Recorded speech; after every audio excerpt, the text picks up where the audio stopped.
Hey, what's up guys? This is the Digimorphosis channel, and in today's video we are going to talk about the Odepro TM30 Tactical and Hunting Flashlight. I'll say I was kind of excited to give this a try, because after a string of Olight flashlights I reviewed, it was a nice change of pace to check out the Odepro. It's a manufacturer I had not really had a lot of experience with playing with their lights before. I think they might be a new company.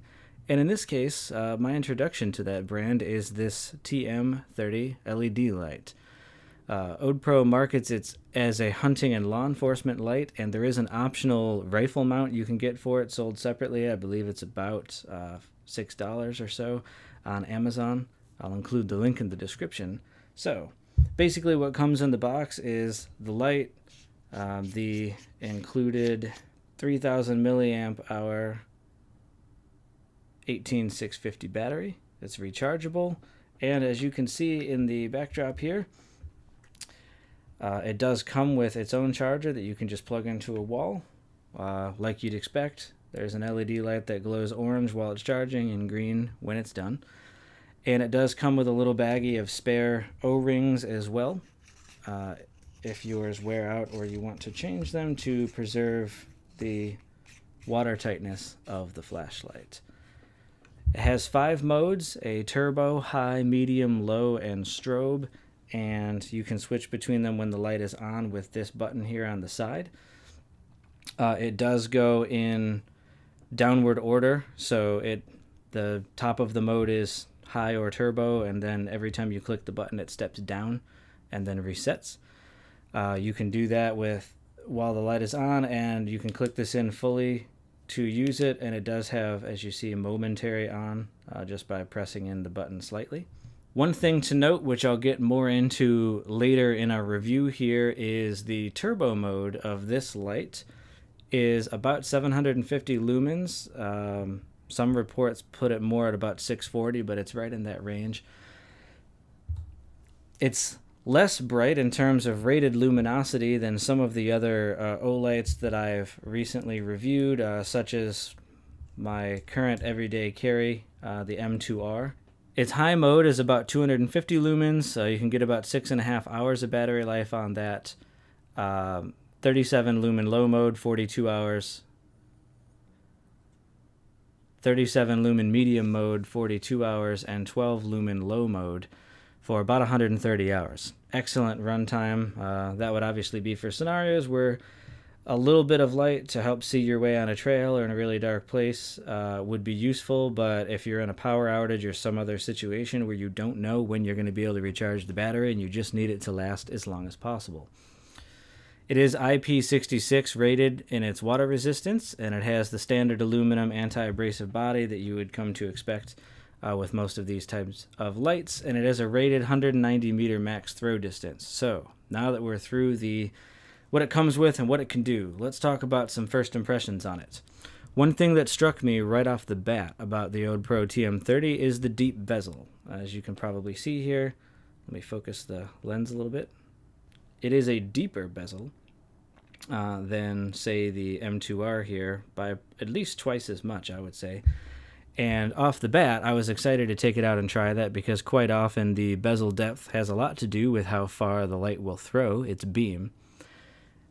I don't currently own any serious throwers. Most of mine are kind of an all-around light, so I was excited to take this out. The build quality is really nice on this, particularly for a $50 price point light. There's no battery rattle. The lanyard to me is a good length. It's long enough to be useful without being overly long. I have had some lights in the past that came with lanyards that were just kind of annoyingly long, so much so that I didn't want to use them. And the lanyard comes pre-attached to the light, which I find useful. I've commented in the past with Olight that I thought a nice touch was that it came with a pin on the end of it that made it very easy to thread through the hole, but just as simple to have it already done for you. And of course it's easy to take off if you're not a lanyard user. When I took it outside, I will say that my yard is probably about 60 feet or 18 or so meters deep. So that's not far enough to fully test this light's advertised throw distance in where I caught that on video. I did elsewhere. but it did serve as a great comparison to other lights I've auditioned. In a lot of cases with those lights, I stand at the very front of my backyard and shine it back there, and I notice usually it takes high and turbo mode on a lot of these lights to adequately hit the back of the yard, whereas on this light,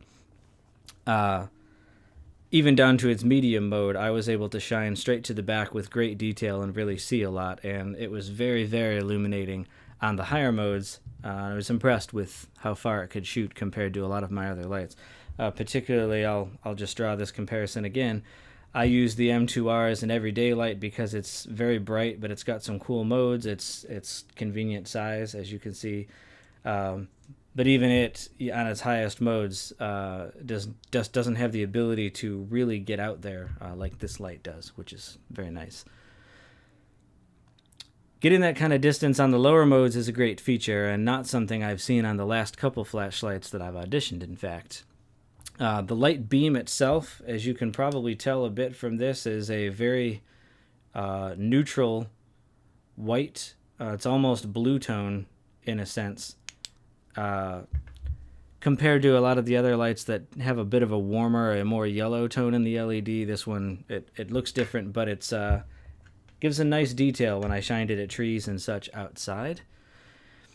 Okay, now let's come back to what I was saying about turbo mode earlier. If you've looked at the specs, you notice that the turbo mode is between 500 and 700 lumens, which might surprise you with all the 1,000 plus lumen lights out there. I'll just say that although I don't have a fancy light box to measure the exact output of the light while I'm using it, anecdotally, this light is brighter than it seems. It's a relatively deep bezel for a light this size, really allows it to light up my whole yard when I was using it, nearly as well as the higher output lights that I had, and the sheer distance it can throw just really gives it the perception of being perhaps brighter than it is. So I would say that it kept up with the M2R that I compared it outside with directly against very well, and the M2R's turbo mode is 1500 lumens, so it's almost twice the luminosity, and I only noticed a subtle difference in brightness from it just because the Odepro's distance really just makes it feel bright. Final thoughts upon the usage. The front bezel features a striking edge, which is pretty common in a lot of these tactical style lights for self-defense. They also, in Odepro's literature, say that it can break glass if you're stuck in an automobile or something like that, where you would need to break the glass in order to get out and save yourself. As you can see, it does have a pocket clip.